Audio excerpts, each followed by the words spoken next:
السلام علیکم۔ کیسے ہیں پیارے دوستو؟ امید ہے آپ لوگ خیریت سے ہوں گے۔ جیسا کہ ہم جانتے ہیں کہ رمضان کا مہینہ چل رہا ہے اور آخری عشرہ شروع ہو چکا ہے، تو اس بارے میں ہم آج کچھ بات کریں گے۔ ویسے تو ماہ رمضان پورا ہی اہم ہے، لیکن رمضان المبارک کا آخری عشرہ خاص اہمیت کا حامل ہے۔ اس کی خصوصیت کی ایک وجہ یہ بھی ہے کہ اس عشرے میں ایک مبارک رات ہے جس میں قرآن مجید نازل ہوا، جسے لیلۃ القدر کہتے ہیں۔ اس عشرے میں نبی اکرم صلی اللہ علیہ وسلم عبادات کا خصوصی اہتمام کرتے تھے، جیسا کہ سیدہ عائشہ صدیقہ رضی اللہ تعالی عنہا سے روایت ہے کہ جب رمضان کا آخری عشرہ آتا تو نبی کریم صلی اللہ علیہ وسلم اپنا تہبند مضبوط باندھتے، یعنی اپنی کمر پوری طرح کس لیتے، اور ان راتوں میں آپ خود بھی جاگتے اور اپنے گھر والوں کو بھی جگایا کرتے تھے۔ اس کے علاوہ نبی اکرم صلی اللہ علیہ وسلم خود بھی اس عشرے میں اعتکاف کیا کرتے تھے، اور آپ کی ازواج مطہرات بھی اعتکاف کیا کرتی تھیں، جیسا کہ سیدہ عائشہ صدیقہ رضی اللہ تعالی عنہا سے مروی ہے کہ نبی کریم صلی اللہ علیہ وسلم اپنی وفات تک برابر رمضان کے آخری عشرے میں اعتکاف کرتے رہے، اور آپ صلی اللہ علیہ وسلم کے بعد آپ صلی اللہ علیہ وسلم کی ازواج مطہرات اعتکاف کرتی رہیں۔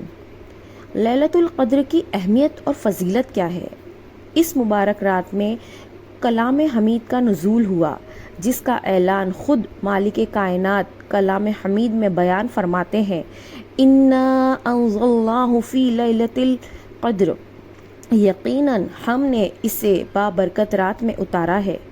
ایک دوسرے مقام پر مالک الملک ارشاد فرماتے ہیں: یقیناً ہم نے اسے شب قدر میں نازل فرمایا ہے۔ اس رات کی عبادت 1000 مہینوں کی عبادت سے بھی بہتر ہے، اور اس رات تمام فرشتے حتیٰ کہ سردار ملائکہ جبرائیل علیہ السلام خود بھی زمین پر تشریف لاتے ہیں۔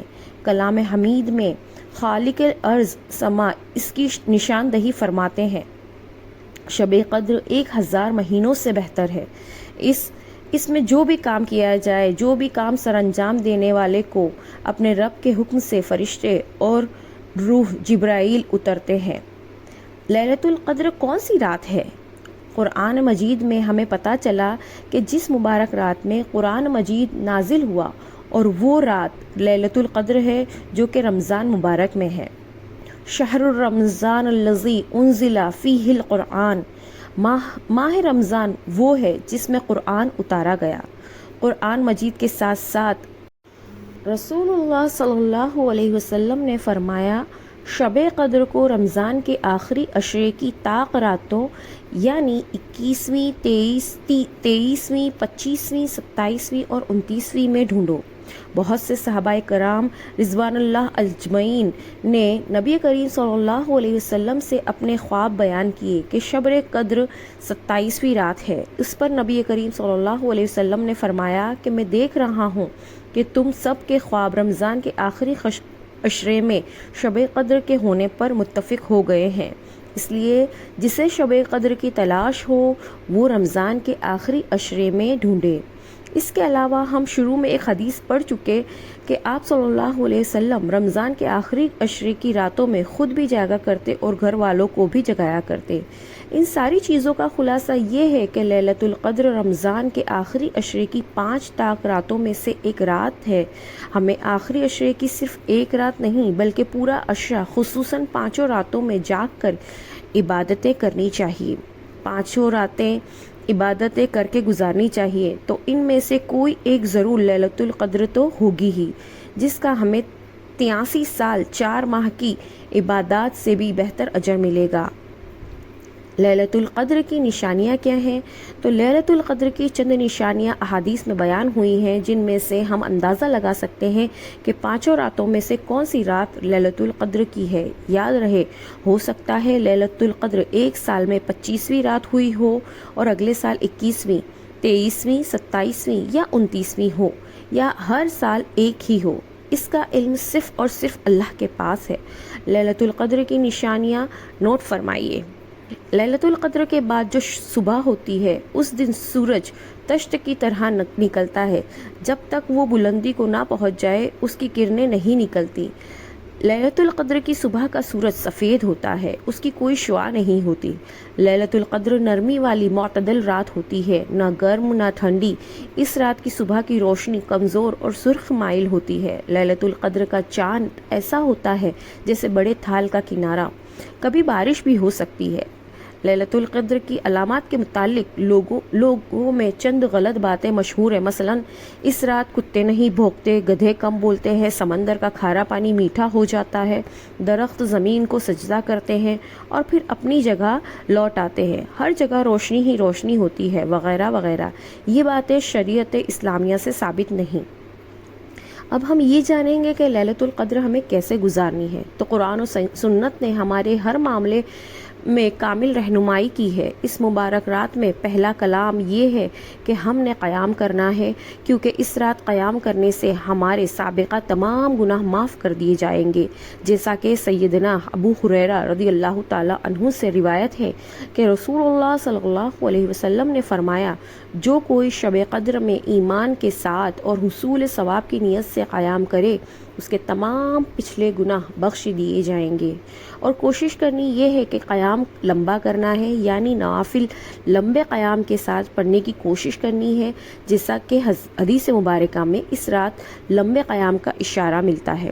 حضرت نعمان بن بشیر رضی اللہ تعالی عنہما فرماتے ہیں کہ ہم نے رمضان المبارک کی 23ویں رات میں رسول اللہ صلی اللہ علیہ وسلم کے ساتھ تہائی رات تک قیام کیا، پھر 25ویں رات میں آپ کے ساتھ نصف رات تک قیام کیا، پھر 27ویں رات آپ کے ساتھ اتنی دیر تک قیام کیا کہ ہم نے سمجھا ہم سحری نہیں کھا سکیں گے۔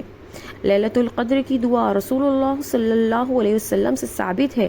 ہمیں اس دعا کا اہتمام آخری عشرے کے 5 طاق راتوں کو کرنا ہے، کیونکہ ہمیں نہیں علم کہ لیلۃ القدر کون سی رات ہے، لہٰذا ہمیں لیلۃ القدر کی تلاش میں آخری 5 راتوں میں اس دعا کا کثرت سے اہتمام کرنا ہے، جیسا کہ سیدہ عائشہ صدیقہ رضی اللہ تعالی عنہا سے روایت ہے کہ میں نے عرض کیا، اللہ کے رسول، اگر مجھے شب قدر مل جائے تو میں کیا دعا کروں؟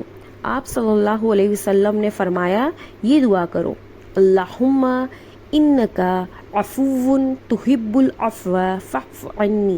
اس رات قیام کرنے اور مسنون دعا پڑھنے کے ساتھ ساتھ جتنا ہو سکے ہم نے مزید نیکیوں والے اعمال بھی کرنے ہیں، جن میں بے بہا نیکیوں والے اذکار، یعنی کہ سبحان اللہ والحمد للہ واللہ اکبر، سبحان اللہ و بحمدہ، سبحان اللہ العظیم، سبحان اللہ العظیم و بحمدہ وغیرہ پڑھنے ہیں۔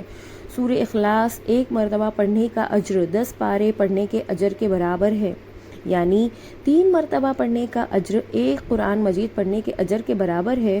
تو سورہ قدر کی 1 آیت نمبر 3 استدلال کرتے ہوئے اس رات ہم جو عبادات کریں گے وہ ایسے ہیں کہ جیسے ہم نے 83 سال 4 ماہ تک عبادت کرتے رہے ہیں، بلکہ اس سے بھی زیادہ اور بہتر اجر ہے، اور ہماری زندگی پتہ نہیں 83 سال تک ہونی بھی ہے کہ نہیں۔